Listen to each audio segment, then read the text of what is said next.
November 12, 1943. A small, crowded office inside the Bendler Block in Berlin. This building housed the headquarters of German Army intelligence. On this day, two of Germany's most skilled analysts were about to face a truth that would destroy every belief the German High Command still held about the war. Colonel Reinhard Goerlen, head of Foreign Armies East, sat across from Colonel Alexis von Rohn, chief of Foreign Armies West. Both men were known for their sharp minds and careful analysis. They had spent years studying enemy armies, measuring strength, numbers, and capabilities with cold precision. Now, both were staring at documents that were more dangerous than any Allied weapon. Between them lay a stack of captured American logistics reports from recent fighting in Italy. The papers looked ordinary. They were standard supply forms filled with columns of numbers: ammunition delivered, fuel consumed, equipment requested. Bureaucratic, dull. Nothing about them suggested disaster. But the numbers told a different story. For an entire week, the two officers had checked and rechecked the figures. They compared sources, recalculated totals, and searched desperately for mistakes. None appeared. The data was real, and it was terrifying. Von Rohn slowly slid one document across the desk. It was a supply request from the American Fifth Army in Italy, showing monthly deliveries for a single American corps. The form was stamped, signed, and clearly authentic. Goerlen read in silence. As he absorbed the figures, the color drained from his face. The Americans were delivering more ammunition to one corps in Italy in a single month than the entire German army received on the Eastern Front during the same period. He looked up, hoping to see doubt on von Rohn's face. There was none. "This can't be correct," Goerlen said softly. He was not stating a conclusion, he was expressing a hope. Von Rohn pulled another document from the pile. "I thought the same," he said. "This is a fuel report for that same corps, 1 month of operations." He paused. "They received over 3 million gallons of gasoline and 800,000 gallons of diesel." He let the numbers sink in. "Army Group Center," he continued, "with 3 armies and more than 500,000 men, receives less fuel in a month than this single American corps." Every comparison led to the same result. Captured documents, aerial reconnaissance, interrogations of prisoners, reports from neutral countries, all confirmed the same impossible truth. America was not simply outproducing Germany. America was operating on a scale Germany could not comprehend. No courage, no tactics, no ideology could overcome this. Germany was losing not because of mistakes on the battlefield, it was losing because of mathematics. And mathematics always wins. The road to this realization had begun months earlier, but its roots went back years, to a fatal misunderstanding of American industrial power. German intelligence had studied the United States before the war. They mapped factories, measured raw materials, and estimated production capacity. But they had badly underestimated what America could do once fully mobilized. This was not simple incompetence. German thinking was shaped by Nazi racial beliefs and by Germany's own industrial limits. What America would soon achieve seemed impossible, even absurd. By 1943, Germany had pushed its economy to the breaking point. Factories ran day and night, workers labored long shifts, occupied Europe was stripped of resources, slave labor was used on a massive scale.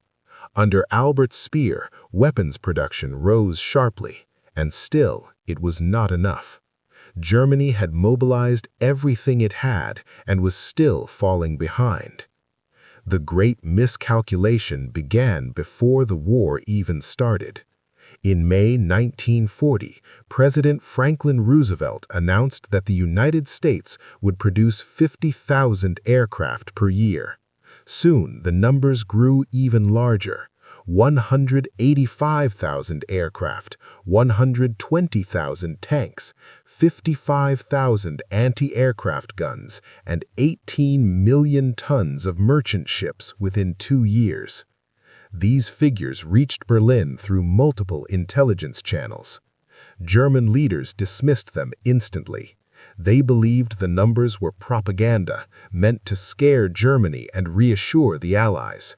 And given what they knew, this judgment seemed reasonable. In 1939, the United States produced fewer than 3,000 military aircraft a year. Its army ranked only 18th in the world, smaller than Portugal's. American tanks were outdated and scarce. The Navy was divided between 2 oceans and focused mainly on defense. How could such a country increase production 60 times over in just 2 years? To German planners, it violated every rule of industrial production. Factories took years to build. Workers needed long training. Systems could not be transformed overnight. Roosevelt's promises sounded like fantasy. Reich Marshal Goering reportedly laughed when he heard them. According to several historians, he joked that Americans are good at making refrigerators and razor blades, but not weapons of war. By November 1943, that laughter was gone. In a small office in Berlin, 2 German intelligence officers now understood the truth. The war had already been decided, not by generals or battles, but by factories, fuel, and numbers Germany could never match. They believed Americans could make refrigerators and razor blades, but would never be able to produce the weapons needed to defeat Germany. Whether the exact words were spoken or not, the belief behind them was real. German leaders truly thought American industry was poorly suited for war production. At first glance, the evidence seemed to support this view. America was famous for consumer goods: cars, washing machines, radios, household appliances. Military production, however, required different skills, different organization, and different engineering traditions. Germany had been preparing for war since 1933. Its factories, workers, and supply chains were already focused on weapons. How could American consumer industries possibly compete? What the Germans failed to understand was something fundamental about American industrial power. The Great Depression had left enormous parts of American industry sitting idle. Factories stood empty or operated far below capacity. Millions of skilled workers were unemployed or underemployed. Machine tools capable of producing engines, armor, and precision parts sat unused or ran only a few hours a day. What appeared to be economic weakness was actually massive unused potential. When Roosevelt called for military mobilization, he was not asking industry to start from nothing. He was asking factories to change what they produced, to rehire workers who already knew their jobs, and to use machines that were already installed and tested. The industrial foundation already existed. It needed redirection, not creation. Germany had no such advantage. By 1940, German industry was already running near full capacity. Rearmament had begun in 1933 and increased steadily every year. There were few idle factories, few unemployed skilled workers, and little unused machinery. Any expansion required building new plants, conquering industrial regions, or exploiting forced labor. All of these took time and came with severe limits. The starting positions were completely different. America had vast unused capacity ready to be activated. Germany was already stretched to its limits. This meant the United States could expand production faster and on a much larger base than Germany ever could. Tracking Allied strength was the responsibility of German military intelligence, especially Foreign Armies West under Colonel Alexis von Rohn. He came from an old Prussian military family and represented the professional officer class, careful, disciplined, and committed to objective analysis.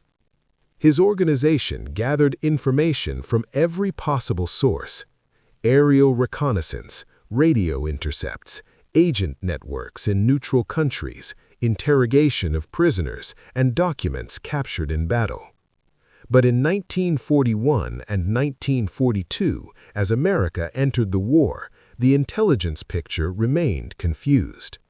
Some reports described enormous American production, factories running day and night, aircraft pouring off assembly lines in vast numbers. Other reports suggested inefficiency, labor disputes, poor quality equipment, and slow output.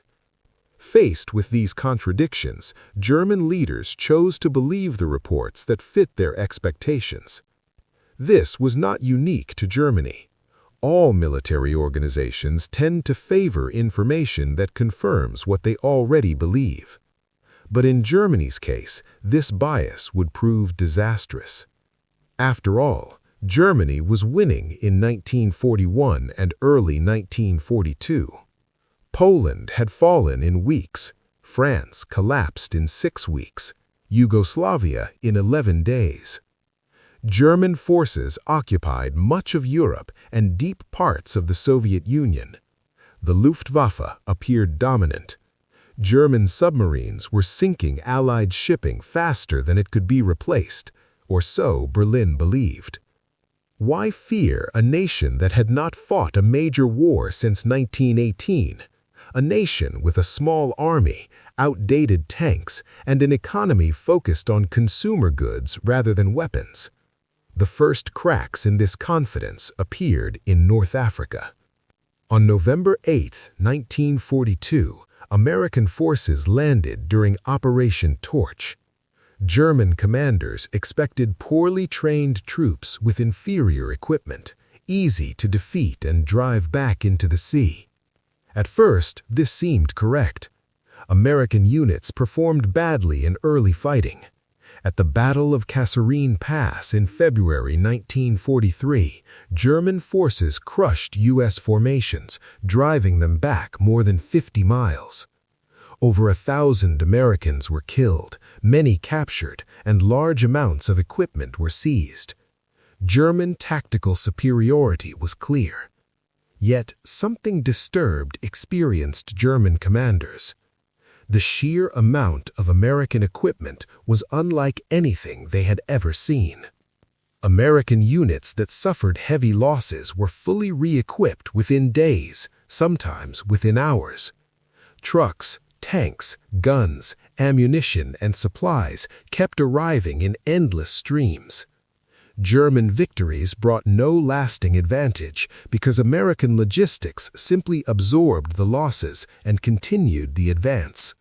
Captured supply depots contained more material than entire German army groups possessed. American artillery fired ammunition in quantities German units could only imagine.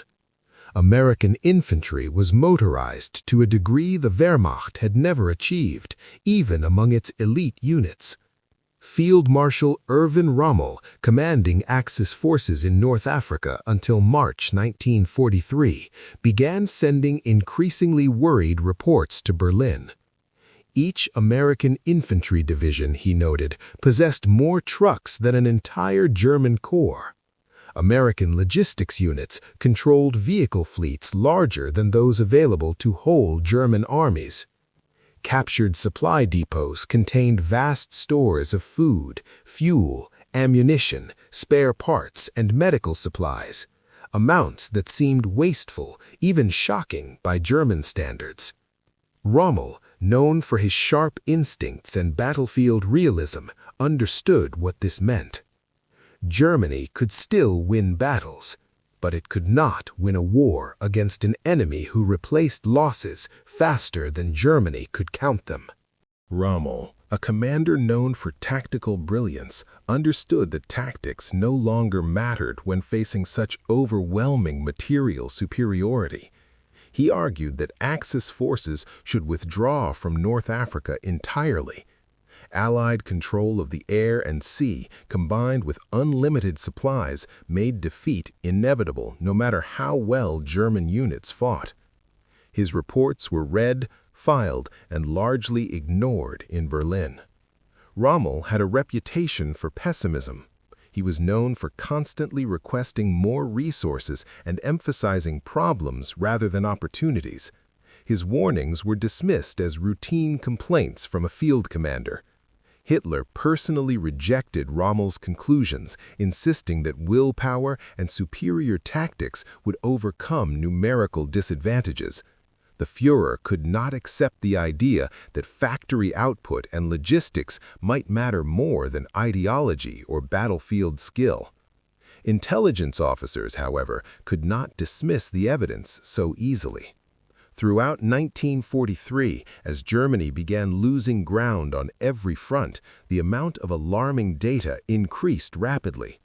After the Axis surrender in Tunisia on May 13, 1943, German intelligence conducted systematic interrogations of roughly 125,000 captured German soldiers out of a total of 250,000 to 275,000 Axis prisoners.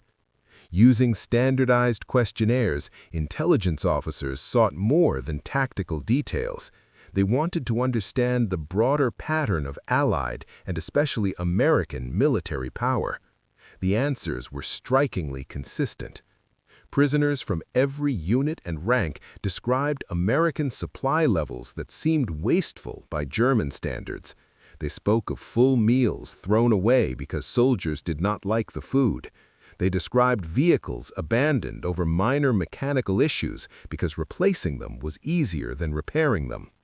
They recalled supply depots larger than anything the German army possessed, filled with fuel, ammunition, equipment, and food in quantities that appeared endless. Medical supplies were abundant, including drugs that were already scarce in Germany. Many prisoners reported that they ate better as prisoners than they had while serving in the Wehrmacht. Some accounts seemed exaggerated at first. Interrogators suspected propaganda or emotional distortion. But after hundreds of independent interviews told the same story, denial was no longer possible. Officers and enlisted men, infantry and tank crews, paratroopers and artillerymen all described the same overwhelming American material advantage. More importantly, these accounts matched German combat experience elsewhere. In Sicily, during the summer of 1943, the pattern repeated. In Italy, after Allied landings in September, it appeared again. Wherever German forces met Americans, they encountered enemies with seemingly unlimited supplies. Prisoner testimony could still be dismissed as subjective, but the captured documents that began arriving in Berlin could not. Unlike personal accounts, supply records were cold, bureaucratic, and precise. They were not designed to impress or intimidate. They were simply routine paperwork tracking the flow of American logistics, and the numbers they contained were devastating. One document in particular stood out: a monthly supply report from an American Army Corps operating in Italy in the autumn of 1943. Stamped and signed by multiple officers, it listed standard deliveries and consumption for the month. The Corps consisted of roughly 80,000 men, similar in size to a German Corps. But that was where the similarity ended. In 1 month, this single American Corps received 3.2 million gallons of gasoline and 800,000 gallons of diesel fuel.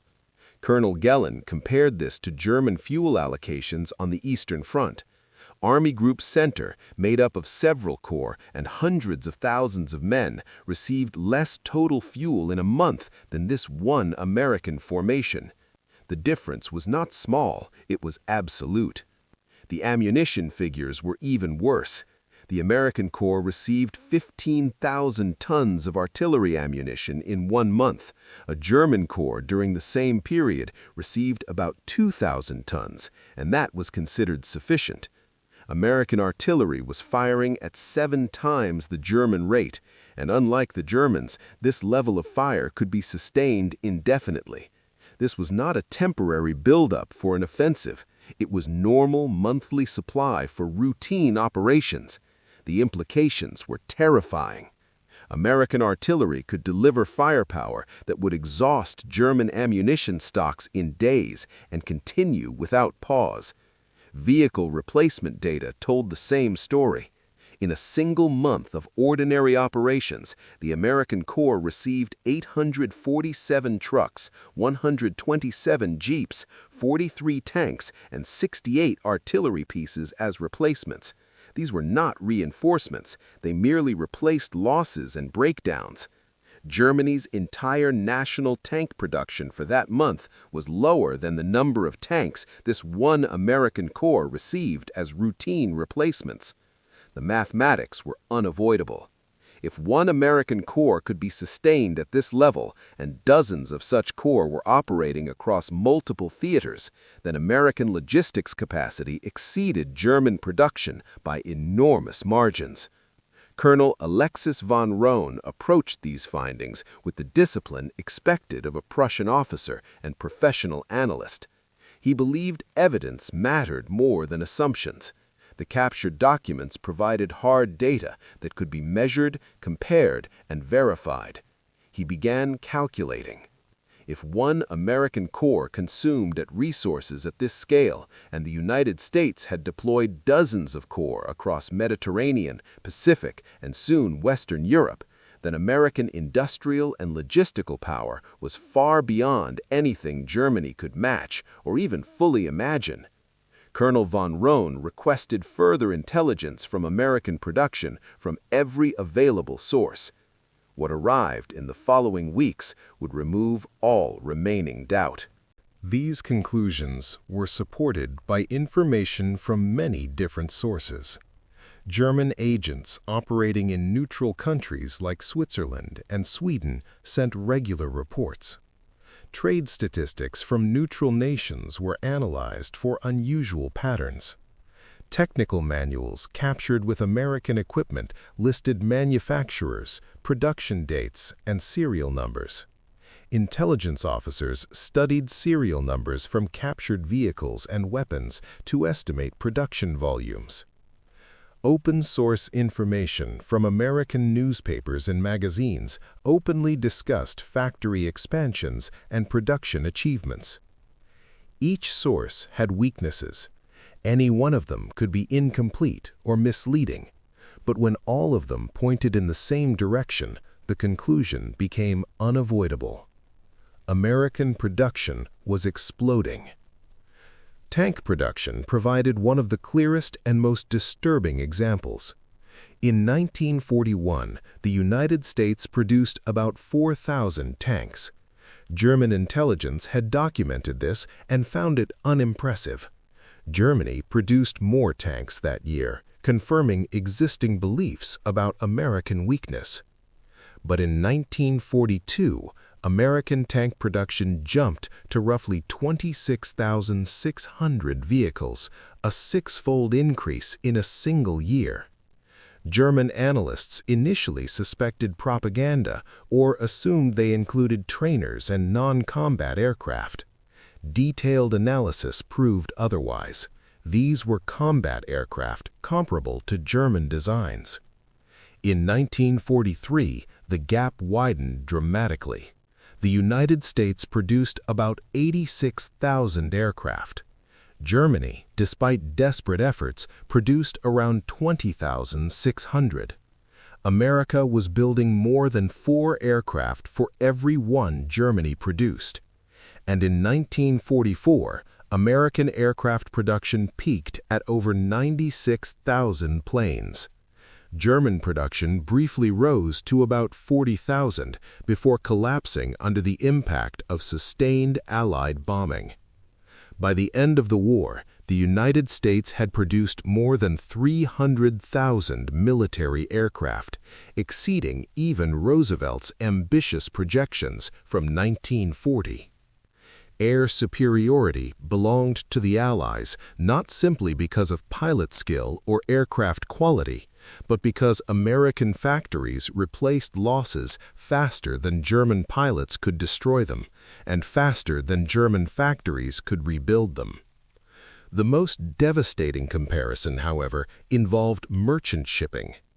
Germany understood that global war depended on sea transport. Supplies, fuel, troops, and equipment had to cross oceans. The Atlantic was therefore the decisive battleground. German submarine strategy aimed to sink Allied ships faster than they could be replaced. If that could be achieved, Britain would be starved and American production would become meaningless because it could not reach the battlefield. The U-boat campaign was Germany's answer to American industry. German naval intelligence tracked shipping losses carefully. In 1942, U-boats achieved their greatest success, sinking 1,322 Allied ships totaling more than 6.3 million tons. This was the highest annual total of the war. German leaders believed the Allies could not sustain such losses. The Battle of the Atlantic appeared to be turning in Germany's favor. U-boat commanders were celebrated as heroes. Admiral Karl Dönitz confidently predicted that continued sinking rates would force Allied surrender before American industry could fully mobilize. Yet something did not add up. Despite catastrophic losses, Allied shipping capacity continued to grow throughout 1942. The explanation lay in American shipbuilding. Captured documents and intelligence reports increasingly mentioned a new vessel, the Liberty ship. It was a standardized cargo ship that American yards were producing at astonishing speed. German naval engineers initially dismissed reports about Liberty ships as propaganda. The claim said these 10,000-ton cargo ships were being built in an average of 42 days from keel laying to launch. Some were reportedly completed in less than 2 weeks. To German shipbuilders, this was impossible. Shipbuilding supposed to take months or years.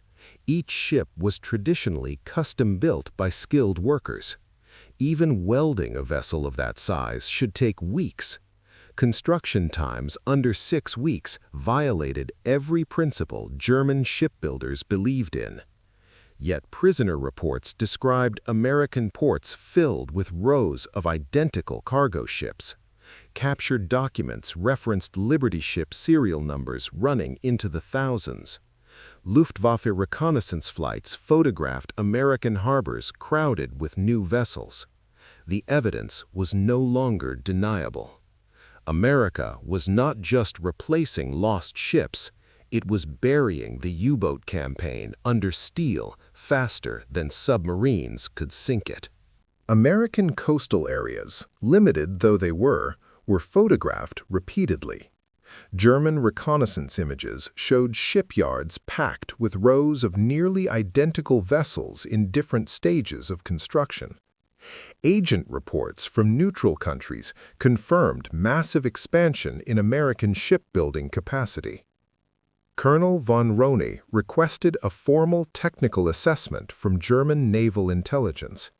He asked a simple question: were the reported Liberty ship production rates even possible?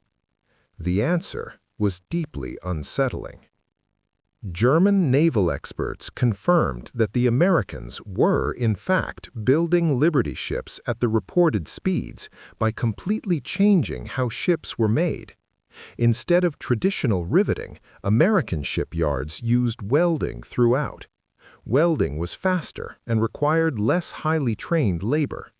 Instead of building ships slowly from the keel upward, Americans prefabricated entire sections at the same time.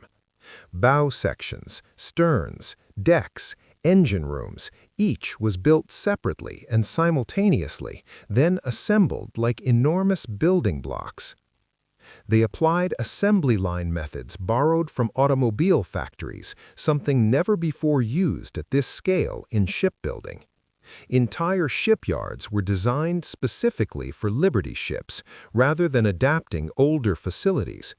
Every step of the process was optimized for speed. Tens of thousands of new workers were trained quickly, including large numbers of women in specialized welding and fabrication tasks. The results were staggering. At peak output, American shipyards were completing 3 Liberty ships per day. In 1943 alone, the United States launched roughly 19.2 million tons of merchant shipping. In the same year, German U-boats sank about 2.6 million tons. America was building ships more than 7 times faster than Germany could sink them. Individual ships could be destroyed, individual convoys could be attacked, but the overall mathematics were devastating.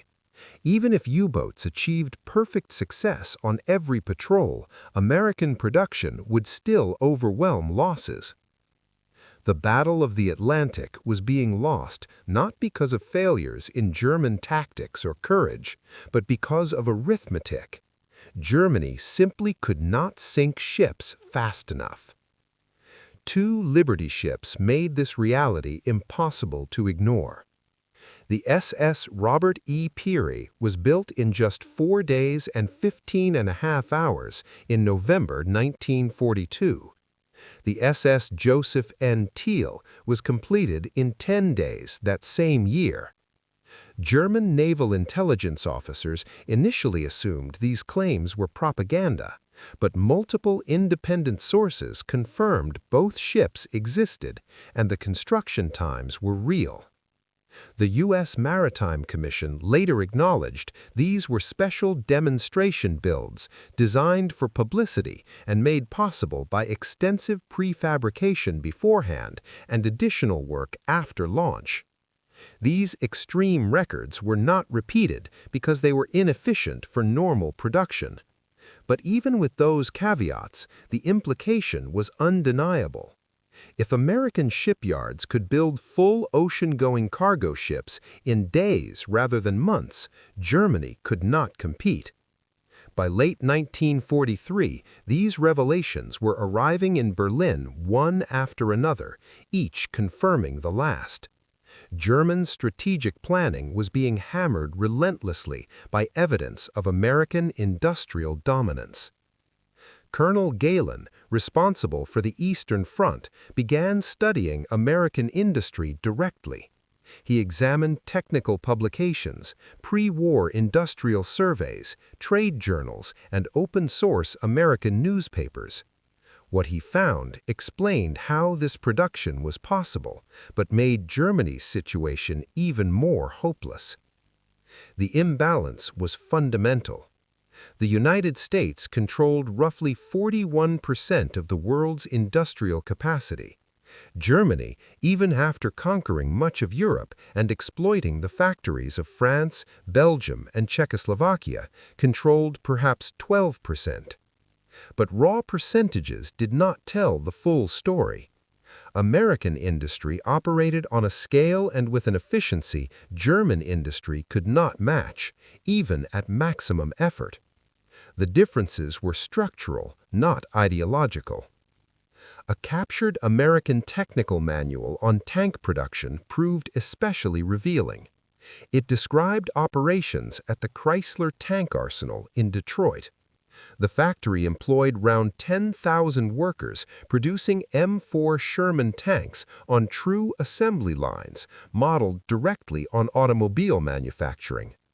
At peak output in December 1942, this single factory produced 896 tanks in 1 month.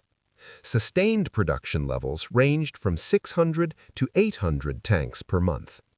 At the same time, the entire German tank industry, spread across many factories, produced roughly 600 tanks per month. One American factory equaled Germany's entire national output. And this was only one of several American tank plants. The manual detailed production methods Germany had never used at such scale. Tanks moved down assembly lines like cars. Sub-assemblies were produced in parallel, hulls in one area, turrets in another, engines elsewhere, then assembled like enormous building blocks. They applied assembly line methods borrowed from automobile factories, something never before used at this scale in shipbuilding. Entire shipyards were designed specifically for Liberty ships rather than adapting older facilities. Every step of the process was optimized for speed. Tens of thousands of new workers were trained quickly, including large numbers of women in specialized welding and fabrication tasks. German tank production remained closer to skilled craftsmanship. Workers adjusted parts by hand. Tolerances were tighter. Finish quality was higher. German tanks were often superior machines, better armored, more powerful, more complex. The Panther and Tiger tanks were feared weapons, but Germany produced one Panther for roughly 15 Shermans America built. A Tiger might destroy several Shermans in battle, but it could not defeat arithmetic.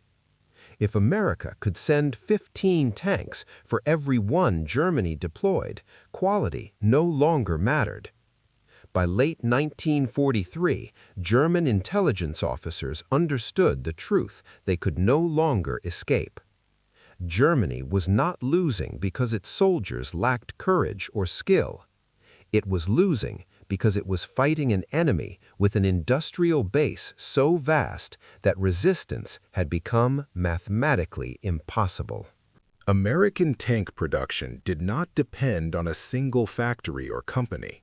It ran simultaneously at many facilities, operated by firms with very different backgrounds. The M4 Sherman alone was produced at 11 separate plants. These were run by automobile companies such as Ford, Chrysler, and General Motors, agricultural equipment manufacturers like Allis-Chalmers, and locomotive builders such as Baldwin and Lima. None of these companies had built tanks before the war, but they applied what they already knew. Automotive firms brought mass production methods. Agricultural equipment makers contributed experience with heavy machinery. Locomotive builders supplied large-scale welding and metal fabrication skills. Together, they transformed military manufacturing with devastating efficiency. This distributed system gave America a major advantage. If one Sherman factory was bombed or disrupted, 10 others continued operating. Overall production barely changed. Germany's more centralized system had no such resilience. A successful bombing raid on a key plant could significantly reduce national output. The American model was not only more productive, it was harder to disrupt, easier to expand, and more adaptable. New factories could be added quickly. Production could be shifted without collapsing the system. Artillery production showed the same imbalance. In 1943, Germany produced about 11,000 artillery pieces of all types: howitzers, field guns, anti-tank guns, and anti-aircraft guns. This represented the maximum output German industry could sustain, even after mobilizing factories in occupied territories. In the same year, the United States produced around 43,000 artillery pieces, nearly 4 times as many. At the same time, America supplied Britain, the Soviet Union, and other allies with thousands more through Lend-Lease. German soldiers in combat noticed the difference immediately. American artillery was overwhelming, not because it was technically superior. German guns were often well designed. The difference was volume. American artillery units fired more shells in a few hours than German units received in weeks. This was not better tactics or fire control. It was industrial power translated directly into battlefield firepower. Truck production revealed perhaps the most critical and operationally important gap. Modern armies move on wheels. Supplies must travel from ports and railheads to the front. Troops must be shifted quickly. Wounded must be evacuated. Artillery must be repositioned.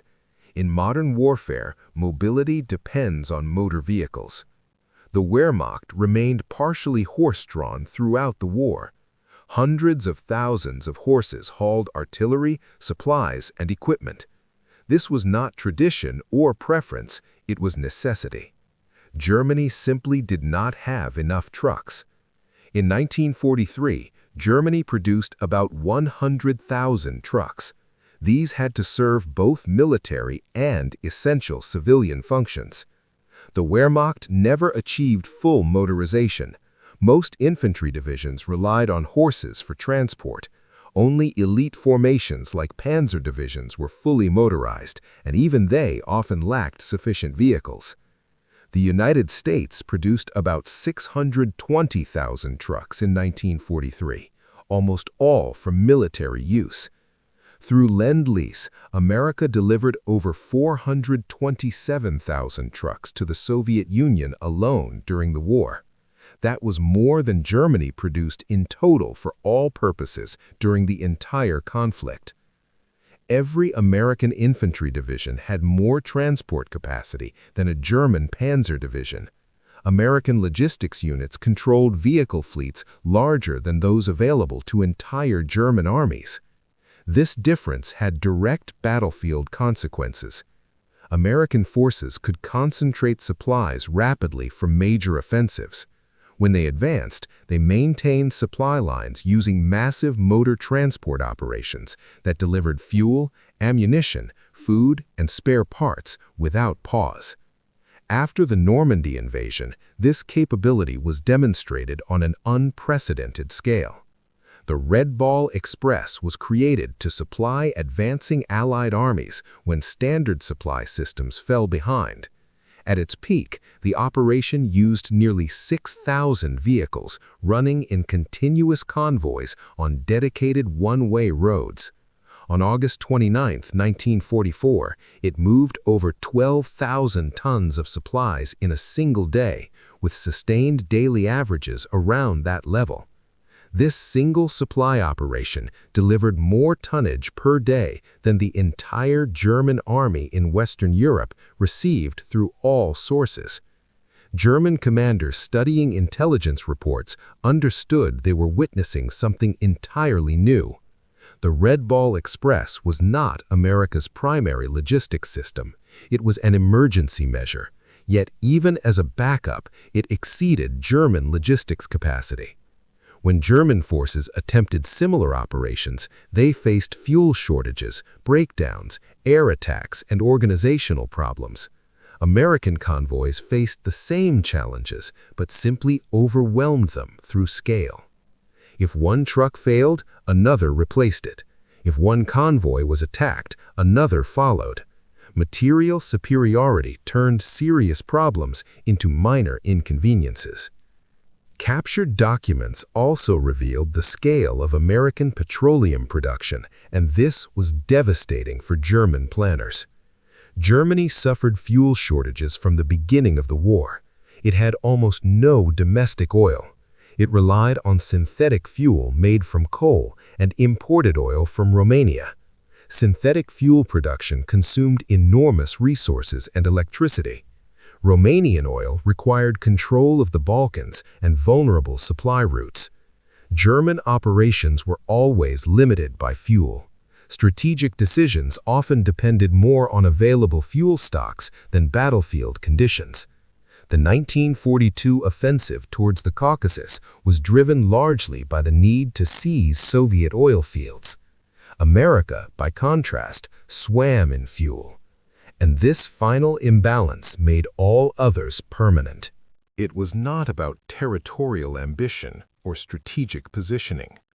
German operations were driven by fuel necessity. American forces, by contrast, operated with no fuel limitations at all. Captured supply documents showed American units in Italy receiving fuel allocations greater than their maximum possible usage. They literally had more fuel than they could burn. Vehicles were run for training, maintenance, and even minor transport tasks that German units would have handled by hand or not at all. Intelligence analysis revealed why this was possible. In 1943, American oil production reached roughly 1.4 billion barrels, about two-thirds of total world output. The United States produced more oil than every other nation combined. Germany, relying on synthetic fuel and Romanian imports, produced only 40 to 50 million barrels per year, less than 4% of American output. American forward supply systems included fuel depots and tanker fleets larger than Germany's entire national fuel reserves. Captured documents showed fuel being used to heat buildings, power non-essential generators, and even operate vehicles for leisure trips. What German commanders would have considered criminal waste was routine in American operations. During the Battle of the Bulge, German plans depended on capturing American fuel depots. The Wehrmacht simply could not supply the offensive with its own fuel. This reliance on enemy fuel was an open admission of German logistical weakness and strategic desperation. Steel production confirmed every other imbalance. Steel was the foundation of industrial warfare. Tanks, ships, artillery, vehicles, aircraft, tools, everything depended on steel. Military production in an industrial war was ultimately limited by steel output. In 1943, Germany produced about 30 million tons of steel. This included output from occupied French, Belgian, and Czech mills and represented the absolute maximum Germany could achieve. Every available steel facility was fully mobilized. American industry made German production look like small-scale craftsmanship. The Soviet Union, despite massive losses and occupied territory, still produced around 18 million tons. Britain, though smaller, maintained enough production to supply a modern army while also developing advanced technologies such as radar, jet engines, and code-breaking systems Germany struggled to match. Germany faced three major enemies. Each exceeded German industrial capacity in key areas. Together, Allied production superiority was overwhelming in every category. The only remaining question was time. In December 1943, the Analysts submitted a comprehensive report to the German High Command. It was clinical, mathematical, and impossible to refute. It compared German and Allied production across tanks, artillery, aircraft, trucks, ships, ammunition, and steel. Every comparison told the same story. Germany was being outproduced everywhere, and a gap was growing. The report went further. It projected what these numbers meant for future operations. Allied production meant increasing numerical superiority in every theater. Germany might still win individual battles through skill and experience, but it would lose campaigns through attrition. Allied losses were replaced in weeks or months. German losses took far longer or were never replaced at all. Attrition warfare always favored the side that could replace losses indefinitely. That side was not Germany. Projections showed that by mid-1944, Allied forces would reach superiority ratios of 3 to 1 or more in most categories. By 1945, 5-to-1 ratios were likely. No army, regardless of training or tactics, could fight indefinitely against such numbers.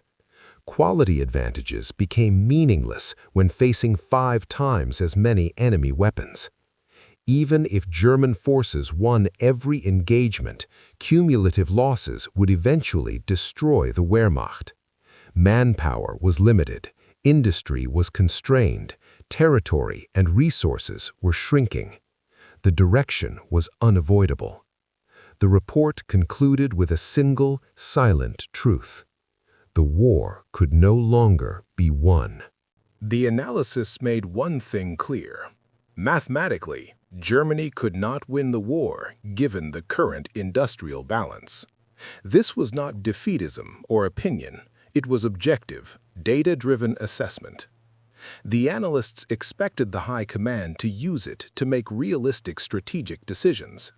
Perhaps Germany could pursue diplomacy while keeping key territory, or focus resources on defensive operations to prolong the war while seeking a political settlement. At the very least, knowing the truth might prevent wasteful offensives that consumed irreplaceable resources without achieving real objectives. Colonel von Rina presented the report to his superiors, aware of its controversial nature. He was not a defeatist, nor a traitor. His record, his Prussian heritage, and his personal honor made that clear. He was a professional intelligence officer providing accurate analysis so leadership could make informed decisions. He expected disagreement, perhaps anger at the conclusions, but what he found was worse: outright rejection. Hitler dismissed the report as defeatist propaganda, claiming German willpower, superior tactics, and future technological developments would overcome the numerical disadvantage. He cited historical examples: Frederick the Great, Hannibal, Napoleon, arguing that smaller forces had triumphed before. He insisted Allied production figures were exaggerated, American equipment inferior, Soviet industry on the verge of collapse, and Britain near economic exhaustion. Other commanders and Nazi officials reacted similarly, pointing to German tactical victories, superior weapons like the Panther tank and Me-262 jet, fortified positions, and better trained troops. Some argued secret weapons would shift the balance. Von Rina tried to explain that tactics were irrelevant when facing overwhelming material superiority, that quality differences disappeared when the enemy had 5 times as many weapons, and that even the best troops could not fight without fuel, ammunition, and replacements. His arguments were dismissed as defeatism. The report was filed and ignored. This rejection revealed a fundamental misunderstanding of modern industrial warfare. Traditional military values, courage, skill, leadership, tactical brilliance had won wars for centuries. But World War II was different. Victory depended on factories, not individual prowess. The side that could produce more tanks, planes, guns, and supplies would win through attrition, regardless of tactical skill. German leaders, trained in old Prussian methods, could not accept this new reality. Some officers did. General Heinz Guderian, a top tank commander, studied captured American equipment and supply reports. He concluded Germany was fighting an enemy with essentially unlimited industrial resources and that victory was impossible. Field Marshal Erwin Rommel reached similar conclusions after North Africa, Italy, and France, noting that German tactical superiority meant nothing against enemies who could immediately replace losses, while German units faced steadily dwindling resources. In 1944, this understanding partly drove his participation in the plot against Hitler. Albert Speer, Reich Minister of Armaments and War Production from 1942, fully grasped the production gap. He worked tirelessly to increase production through rationalized production, better resource allocation, and ruthless exploitation of slave labor. German production peaked in 1943 and 1944, But Speer knew it was not enough. After Allied bombing of synthetic oil facilities began in May 1944, he concluded the war was economically lost. In his words, the May 12th bombing of the Lunenburg oil plant decided the technological war. Yet he continued demanding production increases and speaking of secret weapons, because his position left no alternative. The Analysts continued their work in 1944, even as their reports were ignored. They documented the Allied invasion of Normandy on June 6, 1944, with the same mathematical precision used for production statistics. Roughly 5,000 ships carried 156,000 troops on the first day, with millions more following in subsequent months. The logistics exceeded anything Germany could manage. Artificial mulberry harbors, temporary ports built in Britain, towed across the Channel and assembled off Normandy, were roughly the size of Dover Harbor. Within weeks, these harbors supplied Allied forces at rates that could sustain the entire Wehrmacht. Supply depots in Normandy held more material than all of Germany. Reconnaissance photos showed fuel dumps, ammunition, vehicle parks, and warehouses covering square miles. Allied logistics operated at scales that made German supply efforts look primitive. American combat units used supplies at rates Germany could not imagine sustaining. Artillery fired thousands of rounds daily. Infantry units were resupplied with food, ammunition, and replacement equipment every day. Mobile repair units carried massive spare parts inventories. Frontline surgical hospitals had supplies better than many German civilian hospitals. Intelligence tracked American air operations with similar precision. By late 1944, U.S. and British air forces flew thousands of sorties daily, dropping thousands of tons of bombs, losing hundreds of aircraft, and replacing losses immediately. The 8th Air Force alone had more planes than the entire Luftwaffe. A single American bomb group could outnumber some German Luftflotten. Despite desperate efforts, German aircraft production peaked at about 39,870 planes in 1944, while American production reached 96,318. Americans were producing over 2 planes for every German plane and fielding increasingly advanced models, including P-51 Mustangs, B-17s, B-24s, and specialized aircraft. By 1944, the Allies controlled the skies. American factories produced planes faster than German pilots or flak could destroy them. The Luftwaffe was dying through attrition, losing trained pilots, fuel, and aircraft. Germany's jet fighters like the Me-262, only about 1,400 produced, were overwhelmed by numbers and could not shift the strategic balance. Quality no longer mattered against sheer quantity. Late 1944 intelligence on Allied logistics in France was equally devastating. After the Normandy breakout, American forces advanced rapidly, liberating Paris and pushing toward Germany. Supply lines lagged briefly, traveling hundreds of miles from Normandy beaches. This should have been an opportunity for German counterattacks, but the Americans simply flew supplies forward. Intelligence showed that air supply exceeded what German ground transport could deliver. Thousands of C-47 transports flew multiple daily missions, delivering fuel, ammunition, and food. American air logistics alone outpaced Germany's entire transport capacity. General Patton's Third Army advanced so fast in August 1944 that ground supply temporarily lagged. Fuel shortages halted operations briefly, but emergency air supply restarted the advance within 72 hours.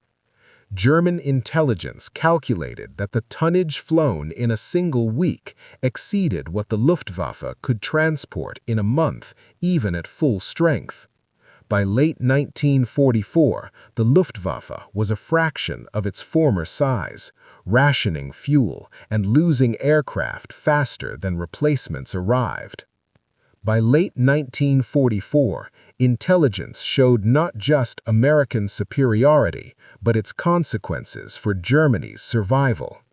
Soviet forces advanced from the east with massive numerical advantages in tanks, artillery, and aircraft, aided by American Lend-Lease shipments.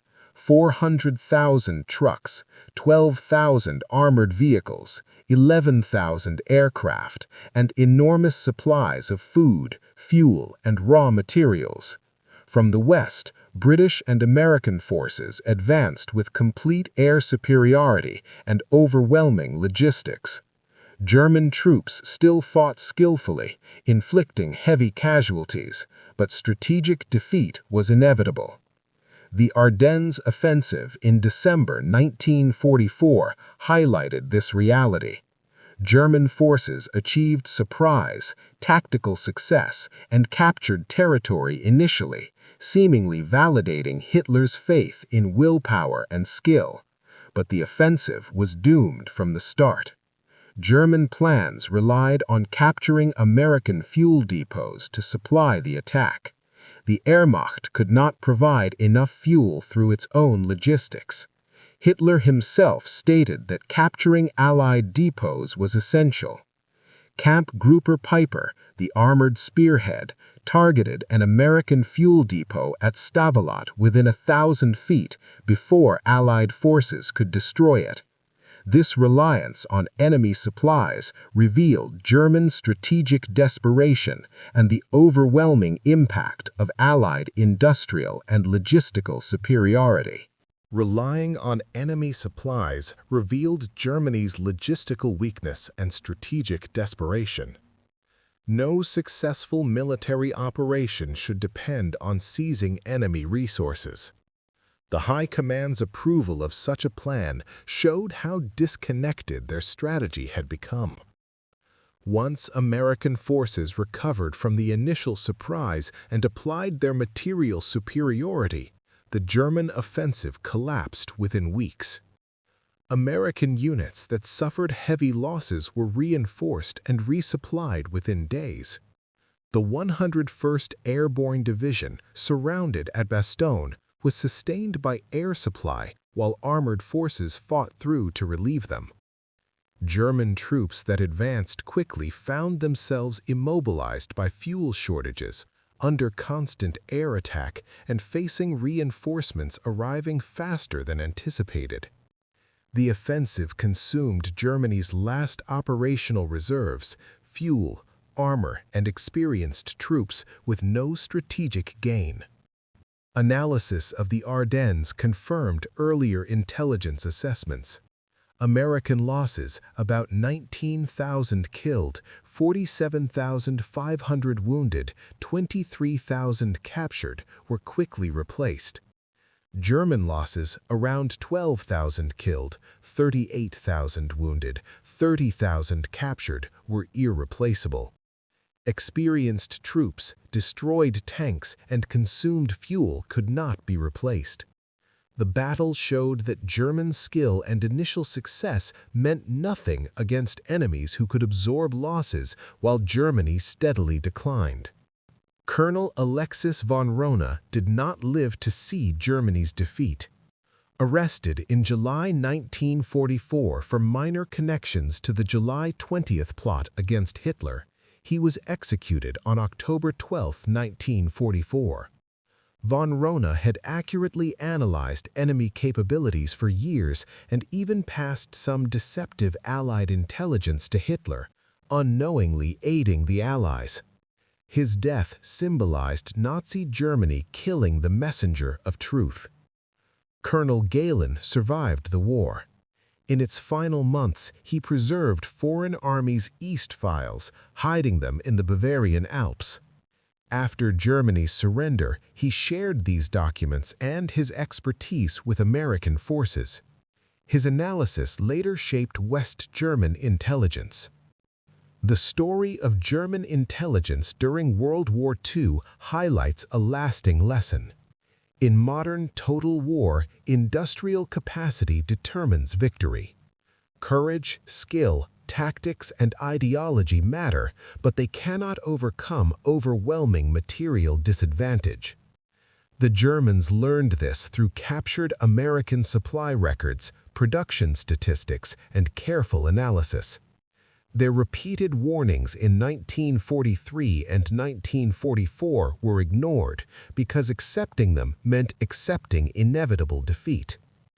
The documents that shocked German analysts were not secret weapons but mundane supply records. Their importance lay in showing reality. America could produce, transport, and use supplies at scales Germany could not match. Logistics, fuel, ammunition, food forms the foundation of military power. Without it, superior tactics are meaningless. By late 1943, intelligence analysts clearly understood that German victory was mathematically impossible. Every month afterward reinforced this conclusion. American production increased while German output stagnated or fell under bombing. Soviet production recovered and surpassed Germany, and Britain contributed crucial technology and resources. Allied production advantage grew from 3-1 in 1943 to 5-1 or more by 1945. The human cost of ignoring these reports was immense. Germany continued fighting for roughly 18 months after analysts concluded victory was impossible. Millions died. Cities were destroyed, populations decimated, Europe devastated, Jewish communities annihilated, all while intelligence proved defeat was inevitable. The tragedy was not only Germany's loss, but its predictability, documented in reports ignored by leadership. German intelligence officers had performed their duties with professionalism and integrity. They gathered data from independent sources, analyzed it rigorously, and presented evidence-based conclusions. Their work was ignored, not because of flaws in analysis, but because leadership refused to accept uncomfortable truths. The mathematical certainty of Germany's defeat was undeniable. The evidence of inevitable German defeat existed everywhere.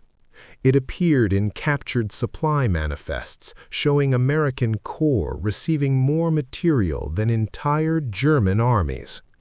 It existed in production statistics demonstrating that American factories built more weapons in months than Germany could produce in years. It existed in shipping data, proving that America launched vessels faster than U-boats could sink them. It existed in petroleum figures, showing American fuel abundance while German forces rationed every drop.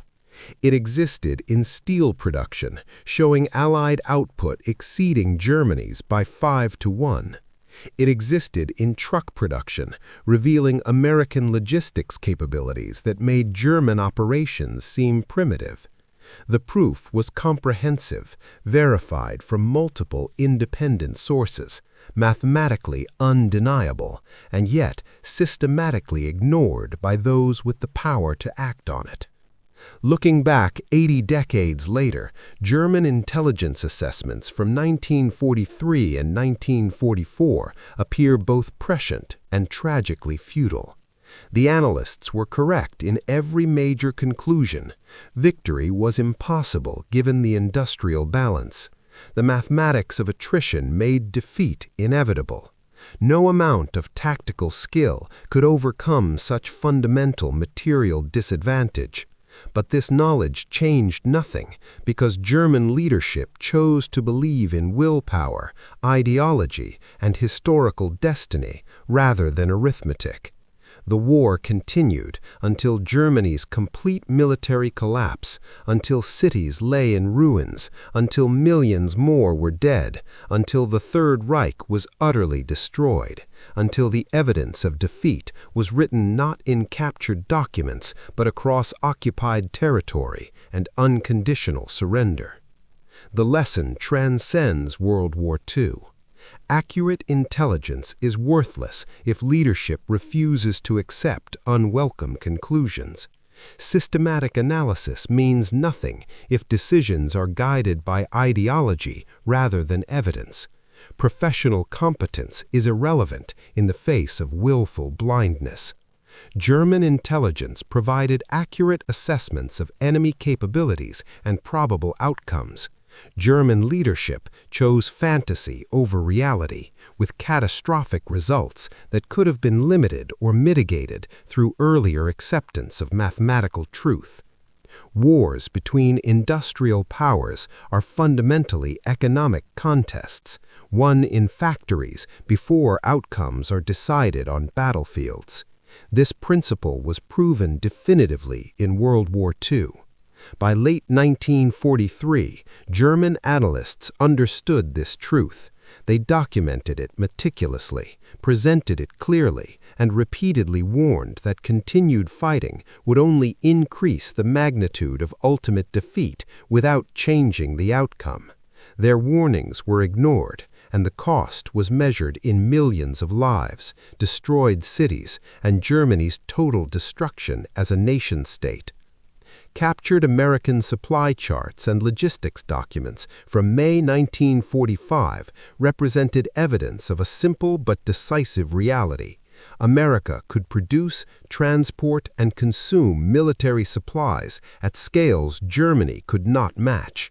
This advantage was not marginal, it was overwhelming, sufficient to make German defeat inevitable regardless of battlefield performance. A 3-to-1 production advantage can sometimes be overcome through superior tactics, better equipment, or advantageous terrain. A 5-to-1 advantage cannot, except through mistakes so extreme as to be improbable. Allied advantages exceeded 5-to-1 in many categories and were growing. In the end, German analysts understood defeat not from a single revelation, but from the accumulation of undeniable evidence over months. Each captured document added data points. Each production statistic confirmed patterns. Each prisoner interrogation provided validation. Each agent report corroborated previous intelligence. The emerging picture was complete, verified, and mathematically certain. Germany faced enemies with 3 to 5 times its industrial capacity, and the gap was widening. No amount of tactical skill or fighting spirit could overcome such disparity in a war of industrial attrition. The analysts knew this. They documented it meticulously. They presented it clearly to leadership. Their tragedy was not analytical failure, but the irrelevance of accurate intelligence when leadership refuses to accept reality. Captured supply documents told a story of inevitable defeat, written in numbers that could not be argued with or dismissed except through willful blindness. They revealed American abundance that seemed impossible by German standards, yet was confirmed across multiple sources. They revealed an enemy with such overwhelming industrial capacity that German hopes of victory were fantasies, disconnected from material reality. By late 1943, the only remaining question was how long Germany would deny what the numbers made clear. How many more would die before arithmetic replaced ideology as the basis for strategic decisions?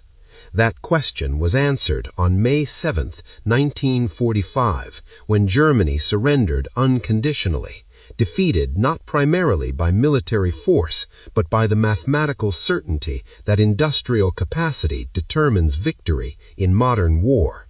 The intelligence analysts who first studied those captured supply documents in late 1943 understood this truth 18 months earlier. They had tried to warn their leadership. They had presented the evidence. They had shown the mathematics. Their warnings were ignored. Millions paid the price for that willful blindness. Captured American supply charts and logistics documents documented not just logistics, but the futility of fighting against overwhelming industrial superiority. In modern industrial warfare, factories matter more than courage. Production lines determine outcomes more than tactics, and arithmetic always wins.